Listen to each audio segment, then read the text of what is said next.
Hello folks, I'm the Lone Adventurer and I like to play solo adventure games. Today I'm going to be playing Luchador Hero, which is a solo adventure game for crime-fighting wrestlers by Headcheese. If you enjoy this video, do consider liking it and dropping a comment in the comments below. And if you want to see more adventures like this one, do consider subscribing and hitting the bell notification icon. So Headcheese is the designer of other solo games I've played on the channel, including Sandworm and Into the Zone and Escape the Zone. I'll pop links in the description below if you want to watch my playthroughs of those games once you've seen this one. And he's also recently created a more traditional tabletop role-playing game for group play, which is called Crime Fighting Luchadors. And this is the sort of solo companion game for Crime Fighting Luchadors. So I guess it's set in the same universe and has a lot of the same sort of themes and mechanics as the main game. I'll pop links in the description below to where you can get this, where you can get Crime Fighting Luchadors, and also to a Kickstarter that's currently running at time of release of this video for a supplementary zine for Crime Fighting Luchadors, which contains all sorts of new bits and pieces. But today we're going to be playing this one, Luchador Hero. Now, I have not yet played this game, but I've had a good read through and I'm pretty confident I'll be able to piece it together as we go. So what is Luchador Hero? Luchador Hero is a solo tabletop role-playing game where you put on the costume of a superpowered luchador vigilante, solving mysteries that no other detective can crack, fighting criminals, monsters, mutants and masterminds to keep your city safe.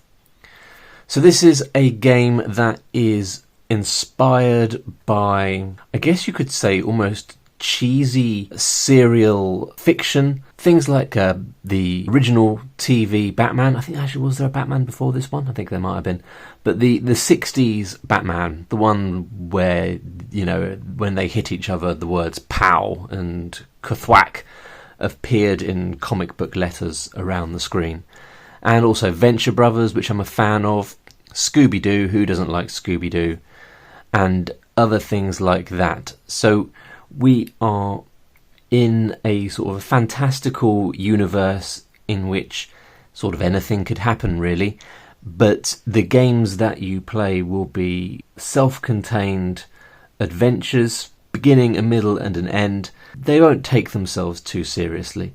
And I think in many ways, Martin, the designer of this game, intended this and Crime Fighting Luchadors to be in direct opposition of a lot of like mainstream superhero movies, for example, that perhaps take themselves a little bit too seriously. So let's get straight into character creation. First, we need to choose a civilian name for our luchador.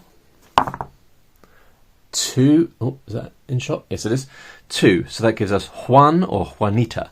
So we'll go for a guy, I think, and Juan will be our civilian name. Now, obviously, the luchadors are a Mexican form of entertainment. If you think of like WWF wrestling in the US, the luchadors were, I guess, or are parallel to that, in that the luchador fights tend to be quite dramatic and often driven by narratives such as beefs between the different wrestlers and various dramas like that. I don't know a huge amount about luchador wrestling. Right, so our name is Juan. Okay, then we need a ring name or alias. So we've got Wrecker and Angel. Feel free to add a qualifier, a colour, or your own unique words. For example, Thundercat the Undefeated, Red Mayhem, or Butcher the Magnificent. So how about let's throw a colour. Let's go for Angel and a colour. So I'm thinking maybe Blue Angel the Undefeated. So I am Juan and my ring name is Blue Angel the Undefeated. Characters start with 6 vitality points and 1d3 resolve points. So what is our max vitality points? I guess, is that what we start with? So we start with 6 and we've currently got 6. 1d3 resolve points. Okay, right. 1, so I guess that's 1 resolve point. That bodes well, doesn't it? Do you know what? I might give myself one more roll on that. Fine. So we've got 1 resolve point. That is apparently what we have to have. So we can spend resolve points to add +1 to any dice roll. Don't get them back until your next adventure. Hero points can be spent to add 1 extra die, called the hero die, to any skill check. Do we get any to start with? Maybe we don't. So it says you gain 1 hero point every time you roll double 6s. That doesn't sound like it's going to happen very often. Maybe I'm wrong. Okay, so we start with no hero points, and we've got 3 skills: muscles, acrobatics, and brains, and we're going to distribute 3 dots between them. I feel like just putting 1 in each is a bit of a cop-out. Let's go for a high acrobatics, medium brains, low muscles sort of character. So muscles reflect strength, vitality, and melee combat aptitudes. So not much going on there. Acrobatics is used for tasks where reflexes, dexterity, and stealth skills are put to the test, and brains represents intellect, deduction, charisma, and perception. Tempted to move that over to muscles. Yeah, I'm going to do it. Hopefully that means we won't die too quickly, or slightly less quickly. Once that's done, it's time to choose an archetype for our wrestler. So we've got 6 options. 3 gives us the spook. You get a psychic power and a dot in a skill of your choice. Brilliant. Well, let's get our brains back, shall we? So we've got 1 in each, but 2 in acrobatics, and we get a psychic power. So over here we've got the psychic powers table. So let's roll to see what I've got. I could choose, but I'm choosing to roll because I don't know any of this stuff yet. Armor. Once per combat, the psychic can create a force field around themselves. The protected character gains armor 1 for the duration of the fight, which means that every time they receive damage, they subtract 1 vitality point from the total to a minimum of 1. To effectively use your psychic power, you first need to make a brains check. So you have to do a roll of the dice to do a brains check in order to use your psychic power. That's good that I put that point back into brains, I guess, because I'm not going to be able to use the psychic power unless we do a successful brains check. I'll have to refer back to this, I think, when we do that. Right, so mutations we do not have because that's only for the beast archetype. Then you need to generate a safe place for your luchador to retreat between their adventures. Choose 1 headquarter or roll on the table below. Well, let's roll, shall we? I'm just going to keep on rolling for everything. 4 gives us the local public access TV station, WHPA 13. Brilliant. Let's make a note of that on here. We'll see how we go, but I'm not sure that I'm going to make sort of journal entries during this particular playthrough. We'll just play it all out and I'll talk it through as we're going. But I might make a few little notes around the sheets to make it a bit more memorable. We didn't have anything like local public access TV stations in the UK, so they've always been something I have inherently associated with America, I guess, but I suppose they have them in Mexico as well. I always think of like Wayne's World and Airheads and other things set in public access TV stations. So that's our headquarters. Assets. So does everyone get an asset? Do I get an asset? It says here you get 1 additional asset as the super spy. So I guess that means everyone gets 1 asset. That's what I'm going to guess happens. 4. Lockpick. Grants advantage on lockpicking checks or discard to automatically pass a lockpicking check. Don't know why I'm picking up a dice. Where are we going to write that? Well, we're not going to have any mutations. I think I'm just going to write down here You also get one free ally. To determine who your ally is, choose or roll on the allies random table. Going to keep on rolling. 3 gives us an occult expert. Okay, let's write our ally here. Allies are contacts that your character can interrogate once per episode while trying to collect clues. To successfully interrogate an ally, you need to make a brains check. Okay, so if we come across a situation where we think an occult expert might be able to help us out, we can call on them, do a brains check, and potentially get an additional clue. Allies can be interrogated before or between investigation scenes, but never during one. Also take note that as soon as you're entering the final scene, the investigation part of the episode is finished, which means you can't collect clues anymore. Just realised that I forgot to note the archetype that we're playing, which is the spook.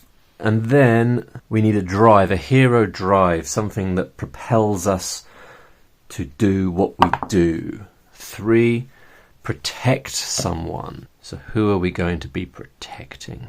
So I've decided that Juan takes on the mantle of Blue Angel the Undefeated to protect his pet dog, Ramon. So he very much loves his pet dog and is driven by a desire to protect Ramon at all costs. Right, we need a super special move. So super special move is an incredibly powerful wrestling move that you can trigger only once per episode. Triggering the move consumes all clues. It inflicts 1 point of damage for every clue spent. So really, you should be keeping your super special move in reserve for the final showdown at the end of the game. And our super special move is a battering ram.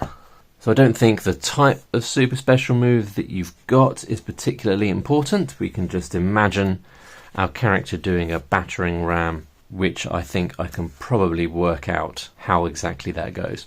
Right, so we've got some rules on skill checks, on rolling advantage, disadvantage, how to do combat. We'll come back to all that as we are playing through the game. Damage, fleeing, healing.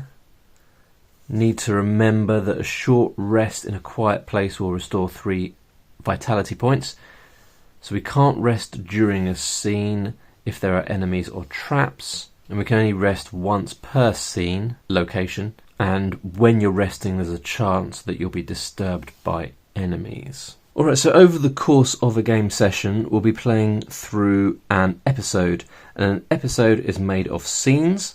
We've got 3 scenes, an intro scene, and then any number of investigation scenes, and then the final scene, also known as the showdown. So the intro scene takes place in our HQ. We'll get contacted by our ally, or one of our allies, we've got multiples which we don't, who's going to inform us of a danger to the city, to Muscle City, where we live. So we are relaxing in our TV station, in one of the back rooms, or maybe an attic room that we call our own, away from the day-to-day functional parts of the building that keep the tapes running, keep the cheesy sitcoms and soap operas running for all of the people of Muscle City to watch.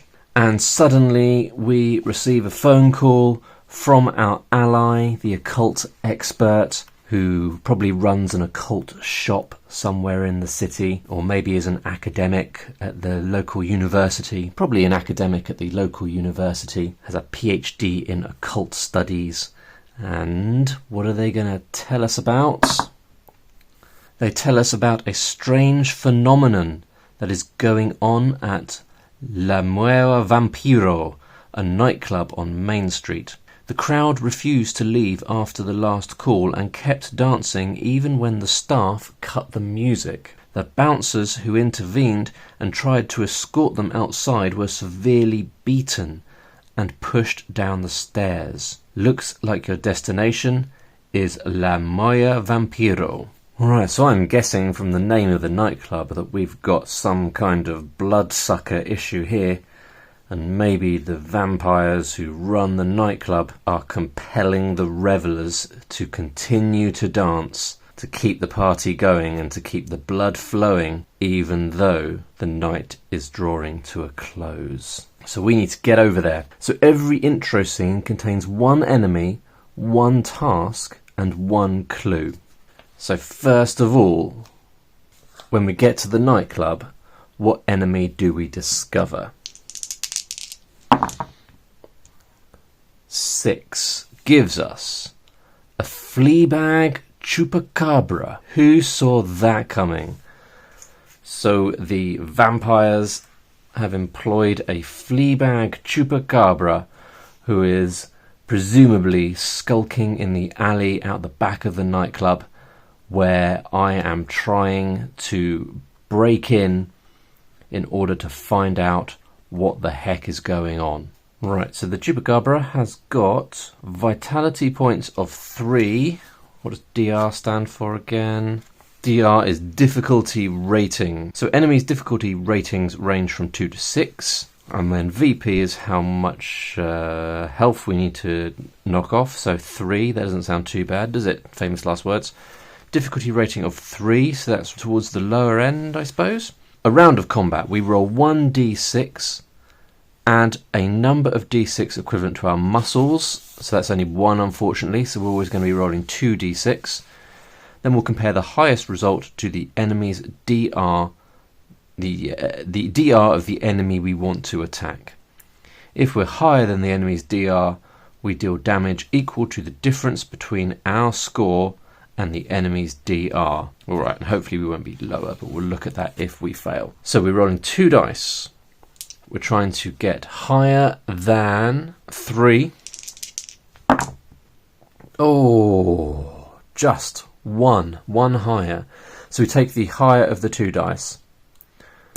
So that's 4, which means the difference between the number we have rolled, the highest number we have rolled, and the beast's difficulty rating, the difference between the two is 1, which means we do 1 point of damage. And then I guess we just keep on going.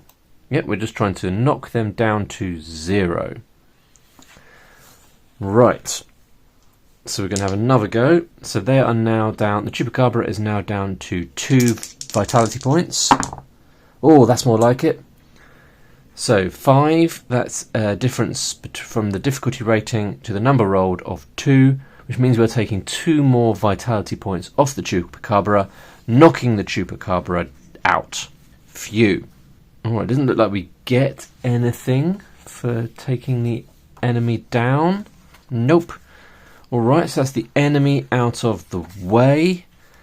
The intro scene will also have 1 task and 1 clue, so we need to roll on a task. So tasks represent obstacles we face during investigation scenes and the intro scene. Unlike combat, failed skill checks against tasks don't cause damage to the character, but if we fail, it ends the scene, which I'm guessing means we don't get our clue, and we have to add 1 failed scene to the character sheet. If we fail 4 scenes, we lose the episode. Alright, so we're doing a skill check. We need to find out what task we have to do. 4. Chase a suspect. Acrobatics check with advantage. Alright, so as we're trying to break into the club, we see a shifty looking figure coming out of the back door as we're fighting the Chupacabra, and the figure slips out of the alley and into the street beyond, and we need to give chase. So we're going to have to do an acrobatics check with advantage. So skill checks, we need to make our skill check. We roll 1d6 plus as many d6 as the value of the corresponding skill. Keep the highest result and consult the chart below. So we're doing acrobatics, so we're going to be rolling 3 dice. Let's keep them the same colour. And we just keep the highest result. 6. 6, you succeed. We didn't obtain double 6s, so we don't get a hero point. That would have been nice, wouldn't it? But we do succeed. So we managed to chase the suspect. We succeed in the chase. That means that for this scene we get our clue, Aha, here's the clue section. The success also means that we are able to track this suspect down to a different location, and that location will be our first investigation scene. So that is the intro scene done. We had one enemy, we had one task, we had one clue. We gained that clue, which is pretty neat. That gives us an advantage in the final showdown. Now I think you can trigger the showdown whenever you want. So theoretically we could say this is the showdown. Alright, I've just realised that getting the clue isn't quite as easy as I thought it was. Every investigation scene contains a clue. In order to collect clues, you need to resolve an investigation check. You have a single attempt at collecting each clue. When you fail an investigation check, you have to move on to the next investigation scene. Alright, so I guess we once we tracked down this figure that we were chasing, we worked out where they were going, and then we decided we had to go back to the nightclub to finish our investigation. 3 means that back at the nightclub we have to interrogate a witness. Brains check with advantage. So brains check, brains is 1. Advantage, we add an additional d6. So we're getting 1d6 plus 1 for brains, plus 1 for advantage. Our best one is 6. 6 means you succeed. So we, back at the club, we interrogate someone, probably one of the revelers, who manages to break through whatever strange spell is holding sway over the other clubbers. And they get out, and I ask them, what's going on, what's happening in there? And they say, everyone's dancing, we can't stop, we couldn't stop. And every now and then some shadowy figure came and took one of the dancers away, and we never saw them again. So that is the end of scene 1. We did get our clue, and on to the next scene. So yeah, as I was saying, we can finish whenever we wish. Each episode can feature as many investigation scenes as you want, as long as you don't reach 4 failed scenes on your character sheet. Okay, so you keep on going. I think the intention is to increase the number of clues that we have, because the more clues you have, the better chance you will have when you fight the super beast at the end of the game in the final scene. But I think I'm going to stop that there, folks. I will finish this game in a second video. Thanks very much for watching. Hope you enjoyed it. Feel free to let me know in the comments below how you think this adventure's going and what you think of the system. I'll see you in the next one. Bye for now.